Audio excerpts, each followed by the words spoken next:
যে কোনো ব্যাংকের যে কোনো এটিএম কার্ড থেকে আপনি আপনার নগদ অ্যাকাউন্টে টাকা আনতে পারেন কোনো চার্জ ছাড়া।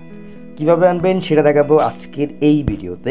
সবার প্রথম আমরা চলে যাবো আমাদের নগদ অ্যাপে। নগদ অ্যাপে আসার পরে আমরা নগদ অ্যাপে লগ ইন করে নিব। লগ ইন করে নেওয়ার পর আমরা দেখতে পাচ্ছেন অ্যাড মানি নামে একটা অপশন আছে। আমরা টাকা অ্যাড করার জন্য, তার জন্য আমরা অ্যাড মানিতে ক্লিক করব। ক্লিক করার পর এখানে দেখতে পাচ্ছেন দুইটা অপশন আছে, ব্যাংক টু নগদ, কার্ড টু নগদ। আমরা কিসের মাধ্যমে অ্যাড করতে চাচ্ছি?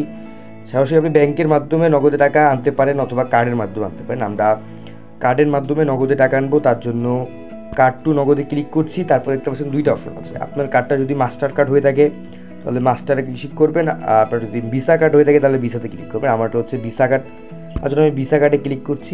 ক্লিক করার পরে এখানে দেখতে পাচ্ছেন নাম্বার দিতে বলছে।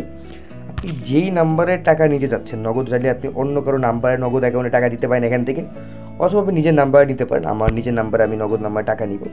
আপনারা দেখতে পাচ্ছেন পরিমাণটা দেখা যাচ্ছে, আমি নিব 500 টাকা। তারপর এখানে আপনার আমি একটু কম নেই, 490 টাকা নিব। তারপর এখানে আপনাকে ইমেল অ্যাড্রেস দিতে বলবে, ইমেল আইডি। এটা না দিলেও চলে, দিলেও হয়, না দিলেও চলে। আমি দিয়ে দিলাম ইমেল আইডিটা। তারপর পরবর্তীতে ক্লিক করবেন। কার্ডের উপরে যে নাম্বারটা আছে 17 সংখ্যার একটা কার্ড নাম্বার আছে আমাদের কার্ডের উপরে। আমরা এখানে কার্ড নাম্বারটা বসিয়ে দিব।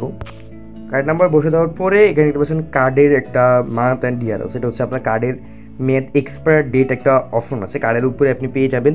এখানে আপনি কষ্ট করে এক্সপায়ার ডেটটা বসে দেবেন। আমার এক্সপায়ার ডেট হচ্ছে 7/28। তারপর দেখতে পারবেন সিবিসি সিবিবি। এটা আপনি যদি কার্ডটা উল্টা করেন, কার্ডের পিছনে আপনার একটা ছোট্ট 3 সংখ্যার একটা নাম্বার পেয়ে যাবেন।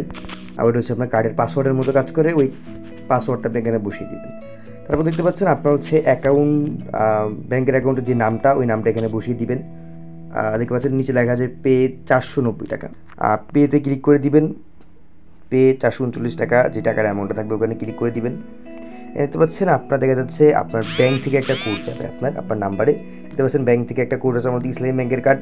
আর যদি ইসলামী ব্যাংক থেকে আমার একটা কোড চলে আসছে, আমরা কোডটা কপি করে আমরা কোডটা এখানে দিয়ে দেবো। এটা যে নাম্বারে আপনি অ্যাকাউন্ট করছেন ওই নাম্বারে কোডটা যাবে। তারপর আমরা এখানে কনফার্মে ক্লিক করবো।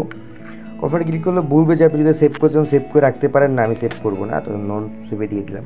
তো দেখতে পারবেন আপনার ট্রানজেকশনটা সম্পূর্ণ হয়েছে। আমার দেখতে পাচ্ছেন কার্ড টু নগদ সেন্ড মানি সফল হয়েছে। আমার নগদ অ্যাকাউন্ট ব্যাংক থেকে 490 টাকা আমার নগদ অ্যাকাউন্টে চলে আসছে। আমি যদি হোমে ফিরে যাই, হোমে ফিরে যাওয়ার পর দেখতে পাচ্ছি আমার অ্যাকাউন্টে কিন্তু ছিল আগে 30 টাকা, এখন 520 টাকা আছে। আমি যদি লেনদেনে যাই, তারপর দেখতে পাচ্ছেন আমার ব্যাংক থেকে 490 টাকা আমার অ্যাকাউন্টে প্রবেশ করছে।